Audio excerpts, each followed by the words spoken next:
Abraham Lincoln gave us free college education, the land-grant colleges. He chartered, I believe it was 54 of them in 1862 or 3, and took public land and a large enough chunk of public land that it could be worked, whether it was forest land or whether it was farmland.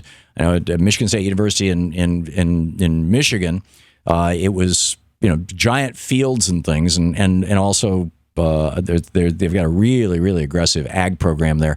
But basically, the idea was the university could work the land or use the land in order to pay its expenses so that it could offer free college to people. And these land grant or very, very cheap college to people. And these 50 some odd land grant colleges, which are still across the United States, up until the last, basically up until the Reagan administration, were essentially free.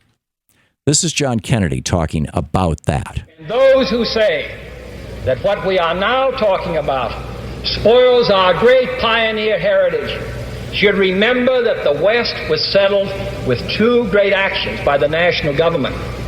One, in President Lincoln's administration, when he gave a homestead to everyone who went west, and in 1862 he set aside government property to build our land-grant colleges.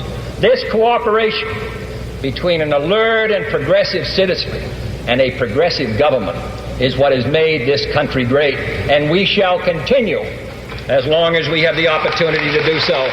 There you go. Progressive ideals. John Kennedy, I am proud to be a progressive. Meanwhile, we've got the Republicans, and who, even though Joe Scarborough could not talk Donald Trump into wanting to cut Social Security last night, and, in fact, Trump said, I thought this was hysterical. You could see Joe was like just choking. Trump said, well, Hillary Clinton and Bernie Sanders don't want to cut Social Security. I'm not going to cut Social Security. And then he quickly caught himself. And he says, well, it's not just because of that. It's because, it's. So anyhow, this is FDR running for re-election in 1936 and talking about the Republicans and Social Security, which the program was only a couple of years old at that point in time. Let me warn you, and let me warn the nation against the smooth evasion that says, of course we believe these things. We believe in Social Security. We believe in work for the unemployed. We believe in saving homes. Cross our hearts and hope to die. We believe in all these things. But we do not like the way the present administration is doing them. Just turn them over to us. We will do all of them. We will do more of them. We will do them better. And most important of all, the doing of them will not cost anybody anything. Sound like Franklin Roosevelt maybe was looking into a crystal ball and seeing Donald Trump? Or is Donald Trump simply plain an old Republican scam?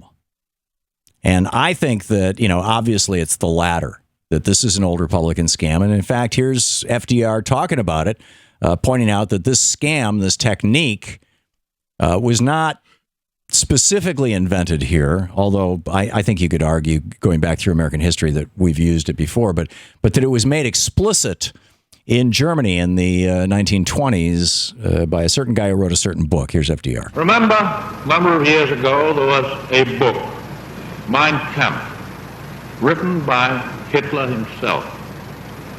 The technique was all set out in Hitler's book, and it was copied by the aggressors of Italy and Japan.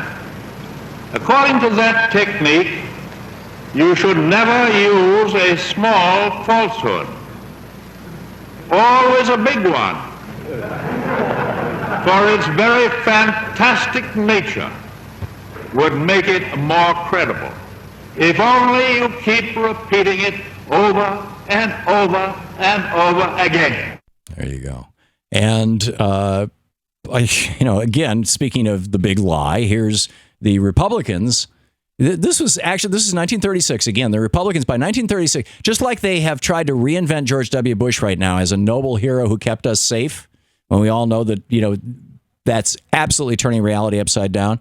In 1936, the Republicans were claiming that the Great Depression of 1929 to 1930, whatever, was caused by Democrats.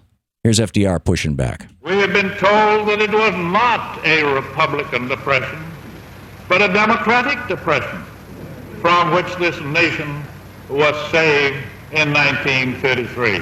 Right. And, he's having none of it. And then, of course, FDR was confronted with the same problem of Republican voter suppression. Here, very quickly. Some political candidates who think that they may have a chance of election if only the total vote is small enough. Wow. I mean, shades of the modern Republican Party and voter suppression on steroids. To watch more clips from our programs, hit the Watch More Videos button over here. And please be sure to hit the handy-dandy subscribe button so you'll always be up to date. Tag, you're it.